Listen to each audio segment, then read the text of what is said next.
नमस्कार, मैं कुमारी श्रेया। शिक्षा की बात हर शनिवार के इस नए अंक में आप सभी शिक्षा प्रेमियों का हार्दिक स्वागत करती हूं, अभिनंदन करती हूं। आज पुनः आप सभी शिक्षकों के द्वारा पूछे गए सवालों के जवाब के साथ हमारे बीच मौजूद हैं शिक्षा विभाग के अपर मुख्य सचिव doctor S Siddharth sir. Sir, बहुत बहुत स्वागत है आपका। सर, पिछली बार हमने TRE 3 के प्रश्नों पर बात की थी। सर, उस संबंध में आप कुछ कहना चाहेंगे? देखिए, मैंने पिछली बार कहा था कि हम लोग TRE 3 का पोस्टिंग हम लोग कर देंगे और ऑलमोस्ट बन गया है। कल सबसे पहले प्रथम 11 जिलों का हम लोग पोस्टिंग ऑर्डर निकालेंगे। मंडे को दूसरे 11 जिलों का निकालेंगे और ट्यूसडे को बाकी जिलों का निकालेंगे। और सभी जो भी टीचर्स जिनको स्कूल अलॉटेड है, ये आदेश उनको दिया जा रहा है कि वो 15 तारीख, इस महीने की 15 तारीख से पहले अपने अपने स्कूल ज्वाइन कर लेंगे और शैक्षणिक कार्य संचालन करेंगे। तो मैं चाहूँगा कि वो सभी जो टीचर्स हैं वो अपने अपने स्कूल्स ज्वाइन करें। और ये हो सकता है कि उसमें किसी को कोई समस्या हो, अपनी व्यक्तिगत समस्या हो, लेकिन क्योंकि नई बहाली है इसलिए सभी को अपने अपने फर्स्ट पोस्टिंग जिलों में ज्वाइन करना आवश्यक है और बाद में अपनी जो व्यक्तिगत समस्या है वे DO के माध्यम से राज्य मुख्यालय को भेज सकते हैं। तो मेरी सबको ये शुभकामनाएं हैं कि सभी लोग अपना ज्वाइन करेंगे।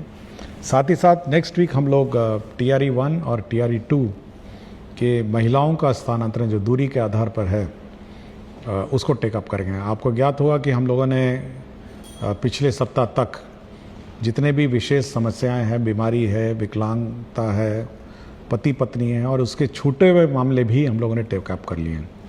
अब केवल बच गए हैं हमारे महिलाओं से संबंधित जो दूरी वाला है। तो TRE 1 और TRE 2 के भी हम लोग अगला सप्ताह टेकअप करेंगे और सभी को अपने अपने जो लॉगिन ID है ई शिक्षा कोर्स, उसमें जानकारी प्राप्त हो जाएगी। इसलिए इधर उधर जानकारी के लिए आप लोग भटके नहीं।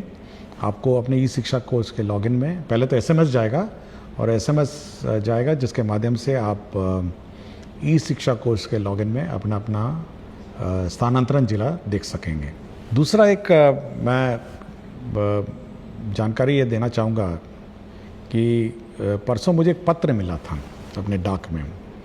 मैं यूजुअली सभी पत्र बड़े ध्यान से पढ़ता हूँ, बहुत सारे लोग मुझे पत्र लिखते हैं।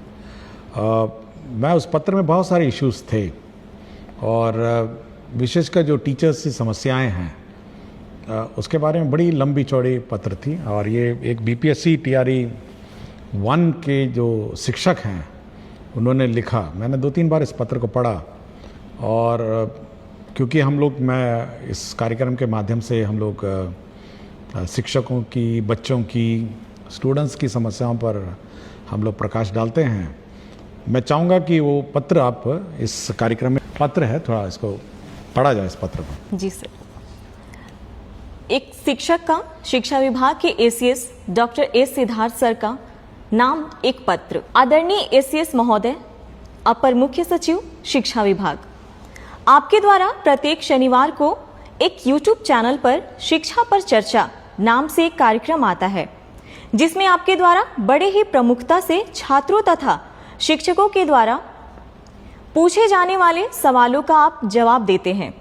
मैंने भी कई दफे उसी चैनल पर कमेंट्स में जाकर अपने प्रश्न लिखे जिसे मैं विभाग के जिले स्तर पर एक व्यापक कमी के स्तर पर देखता हूं, जिस पर मैं आपका ध्यान इस पत्र के माध्यम से आकृष्ट करना चाहता हूं, क्योंकि मेरे वे प्रश्न आज तक उस चैनल पर नहीं पूछे गए हैं।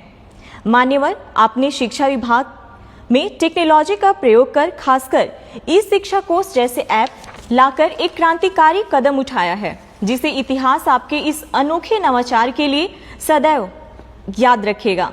किंतु इन सबके बावजूद कुछ ऐसी कड़ियां हैं जिन पर शायद आपकी नजर नहीं गई हैं। मैं इस पत्र के माध्यम से कुछ निम्नवत बिंदुओं के माध्यम से शिक्षकों, जिसे आप सदैव से भविष्य निर्माता जैसे शब्दों से सुशोभित करते आए हैं, के मन की वेदना को कहता हूं।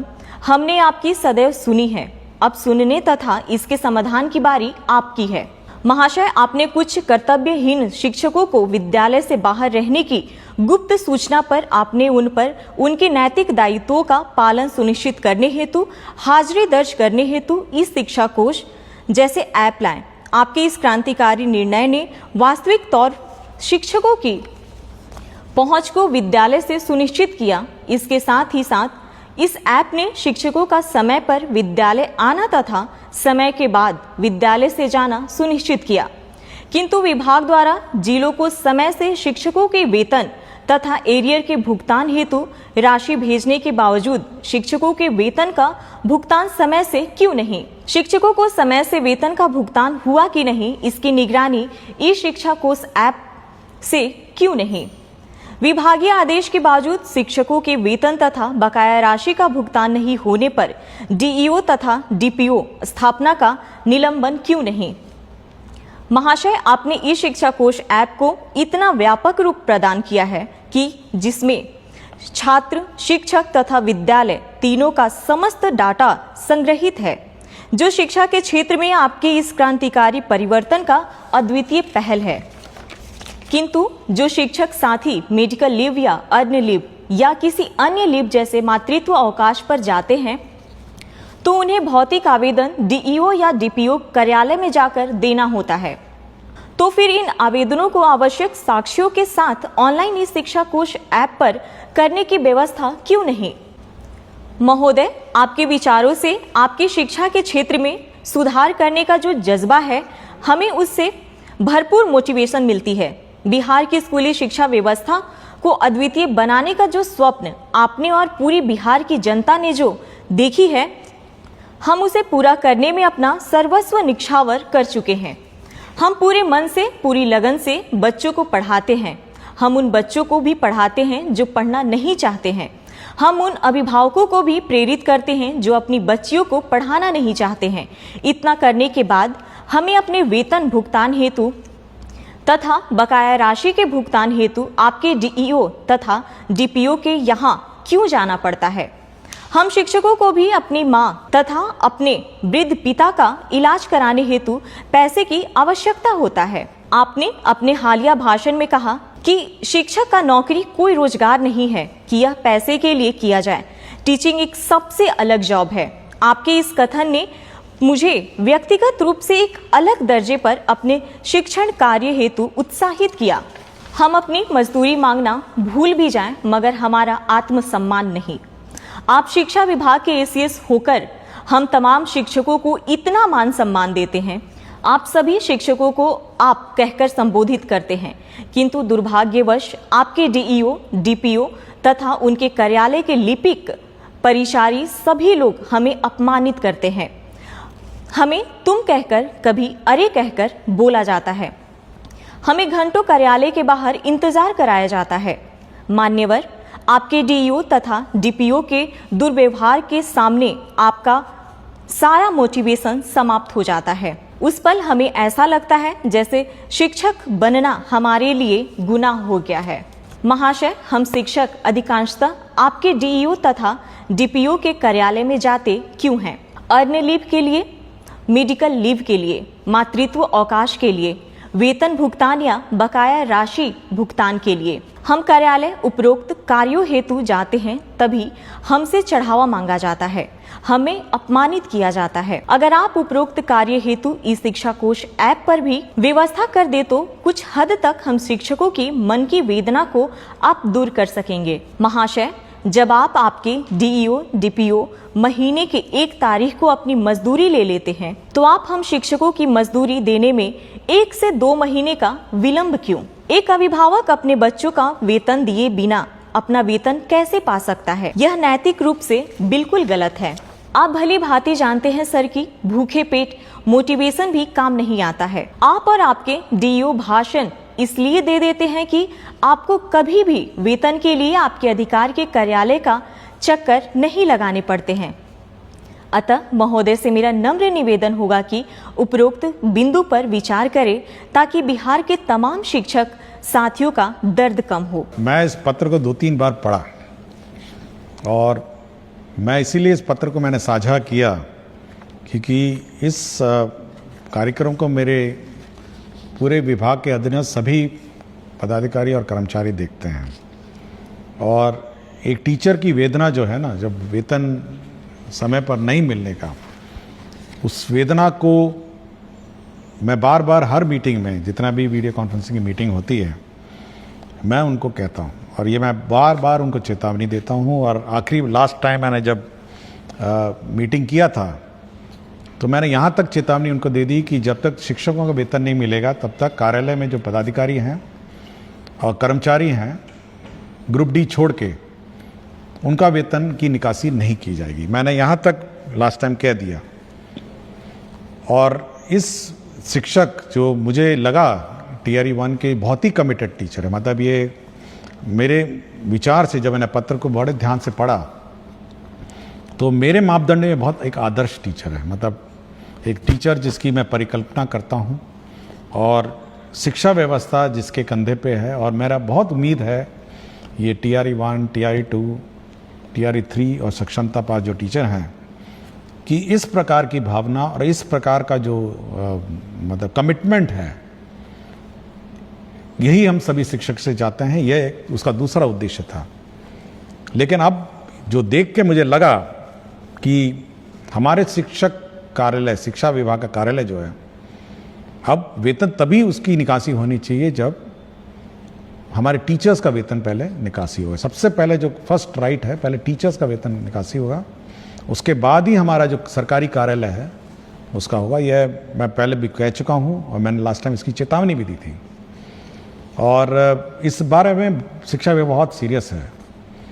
दूसरा ये है कि आपने देखा होगा पिछले सप्ताह हमने एक ग्रीवांस हैंडलिंग पोर्टल, एक वेबसाइट ई शिक्षा को उसका पार्ट बनाया, जिसमें 11 अव्यय उसमें है, 11 कंपोनेंट्स हैं, जिसमें भुगतान के बारे में है, जिसमें टीचर्स का अन्य टीचर तंग करने के बारे में है, जिसमें पब्लिक को टीचर तंग करने के बारे में है, जिसमें अन्य टीचर गायब हो जाने के बारे में भी है, जिसमें इंफ्रास्ट्रक्चर के बारे में है, बहुत सारे हैं। और इसको मैं रोज़ सुबह और शाम देखता हूँ। और यह निश्चित रही है, मैं सभी टीचर जो भी शिकायत उसमें है, और बिल्कुल यही शिकायत थी उसमें। जब मैंने खोला कि कितना पेमेंट पेंडिंग है तो बड़ा दुख हुआ मुझे कि मातृत्व अवकाश 1 साल पहले लिया था, अभी तक वेतन नहीं मिला उस पीरियड का। छुट्टी लिया, उसका वेतन नहीं मिला। तो मुझे बड़ा ख़राब लगा जब मैंने लंबित वेतन और सैलरी और अरियर का जो कंपोनेंट देखा। तो मैं ज़रूर सभी को, मैं हमारे शिक्षक, जो हमारे शिक्षा विभाग के जो स्थानीय पदाधिकारी हैं, मैं ज़रूर चेतावनी देता हूं कि अगर कोई भी लापरवाही हुई शिक्षक के वेतन में, भुगतान में, तंग करने का, तो हम लोग उनकी जवाबदेही निर्धारित कर देंगे। ये मैं बिल्कुल स्पष्ट कर चुका हूं और उस पत्र में भी मैं स्पष्ट कर चुका हूं, मैं कोई लिखित में भी मैंने किया हुआ है। दूसरा है कि हम लोग ये व्यवस्था ज़रूर जो मांगा गया है कि सभी चीज़ें ऑनलाइन हो। आपके अवकाश है ऑनलाइन होगा, आपका सीएल होगा ऑनलाइन होगा, आपका मातृत्व अवकाश होगा ऑनलाइन होगा। और जहाँ तक का ये आवेदन पत्र हैं, जैसे इन्होंने मेंशन किया है, अर्न लीव है, मेडिकल लीव है, मातृत्व अवकाश है, वेतन भुगतान का बकाया है, ये सभी अब हम लोग ऑनलाइन ही करेंगे। मतलब अब ये जो कार्यालय में कागज़ जमा करना, फिर लोकल जो स्थानीय क्लर्क के बारे में विलम्ब करना, ये बड़ी सीख है। मैं बहुत प्रभावित हुआ इस पत्र के बारे में। शिक्षक ने अपना नाम नहीं बताया, उसने केवल ये लिखा है, एक शिक्षक बीपीएससी टीआरई 1। तो मैं बहुत प्रभावित हुआ इस पत्र से। और ये मैं अपने ऑफिसर्स को कहूँगा कि ये सभी जो कमेंट्स और जो सुझाव दिए गए हैं, तो इस पर अमल करें और यह सुनिश्चित करें कि जो टीचर्स हैं वो ज़्यादा से ज़्यादा समय अपने विद्यालय में बिताएं। और साथ ही साथ इस बार आपको याद होगा कि हम लोगों ने मध्याह्न भोजन में भी हम लोगों ने प्रधान अध्यापक को अलग करने का निर्णय लेते हुए लोगों ने पायलट प्रोजेक्ट मध्याह्न भोजन का चालू किया है। देखिए, हम लोगों का ये उद्देश्य रहा है कि जो प्रधान अध्यापक हैं उनका जो मूल कार्य है, उनका मूल कार्य स्कूल में क्या संचालन हो रहा है, टीचर्स आए हैं नहीं आए हैं, कोर्स जो है जो सिलेबस है वो समय पे पढ़ाया जा रहा है नहीं जा रहा है, यह देखना है। साथ ही साथ बच्चों को किताबें मिल गई हैं, आपके जो रिपेयर्स हैं, छोटे मोटे रिपेयर्स हैं, नल है, बिजली का कनेक्शंस हैं, ये सब है, बहुत सारे बिल्स का भुगतान है। साथ ही साथ बच्चे स्कूल में आ रहे हैं नहीं आ रहे हैं, स्थानीय स्तर पर पंचायतों से जीविका और सभी जो भी स्थानीय जनप्रतिनिधि हैं उनके साथ बैठक करना और एक स्कूल का समन्वय समाज के साथ जोड़ना, तो ये सभी काम बहुत बड़ा काम है ये सब। और यह देखा गया है और ये मेरा जो इंस्पेक्शन और फीडबैक से मिला है कि जो समय मिड डे मील में लगा उससे जो शैक्षणिक कार्य है ये प्रभावित हो गया है। और हम चाहेंगे कि जो प्रधान अध्यापक जो टीम लीडर है, इसमें कोई जूनियर सीनियर की बात नहीं है, लेकिन एक डेजिग्नेटेड टीम लीडर के रूप में वो काम करे, एक टीम बिल्डिंग करे और साथ ही साथ जो सरकार का निर्देश है कि कैसे पढ़ाना है, स्कूल में गुणवत्तापूर्ण शिक्षा है, इसको सुनिश्चित करना है।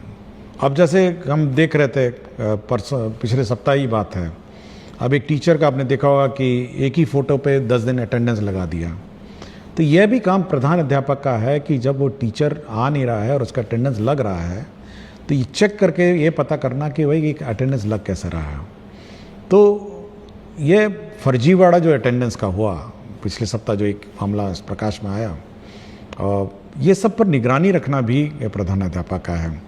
तो एज ए टीम लीडर जो प्रधान अध्यापक का है उसका काम है कि स्कूल का संचालन सरकार के नियमानुसार चले और बच्चों की गुणवत्तापूर्ण शिक्षा उनको उपलब्ध हो, और साथ ही साथ समाज में पेरेंट्स हैं, पीटीए मीटिंग है, बहुत काम है, इतना सारा काम उसको है, अगर मैं गिनवाने लग जाऊं तो 1 घंटा और लग जाएगा। तो बहुत सारा काम है जो प्रधान अध्यापक के जिम्मे हैं। कोर्स समय पर हो, परीक्षाएं समय पर हो, मंडे टेस्ट समय पर हो, वीकली टेस्ट समय पे हो, तो बहुत सारी चीज़ें हैं। होमवर्क टीचर्स दे रहे हैं, क्लास में वर्कबुक करेक्ट हो रहा है, तो ये सारा जो ये कार्यक्रम है ये प्रधान अध्यापक के जिम्मे है। और मैं जिसने भी इतना लंबा पत्र बड़े हाथ से लिखा हुआ था, तो बहुत सुंदर हैंड राइटिंग थी, मैं हैंड राइटिंग देख के मैं एक बार रुका कि इतनी सुंदर लिखाई है, उसको देख के मैं बहुत ही प्रसन्न हुआ और मैं बैठ के मैंने इसको 3-4 बार पढ़ा। तो मैं आज इसीलिए मैंने आज इस कार्यक्रम को रखा कि आज एक बार इस पत्र के बारे में मैं सभी से चर्चा करूंगा और एक संवाद हम लोग शिक्षा में टीचर से संवाद स्थापित करना चाहते हैं, बच्चों से स्थापित करना चाहते हैं, अभिभावकों से करना चाहते हैं, और इसी कड़ी में मैं इस पत्र को आज मैंने पढ़ा। नमन करता हूँ, मैं उनको धन्यवाद देता हूँ कि शिक्षा क्षेत्र में सुधार के लिए उन्होंने मुझे पत्र लिखा। बहुत बहुत धन्यवाद सर। अगले सप्ताह पुनः आपसे मुलाकात होगी। धन्यवाद।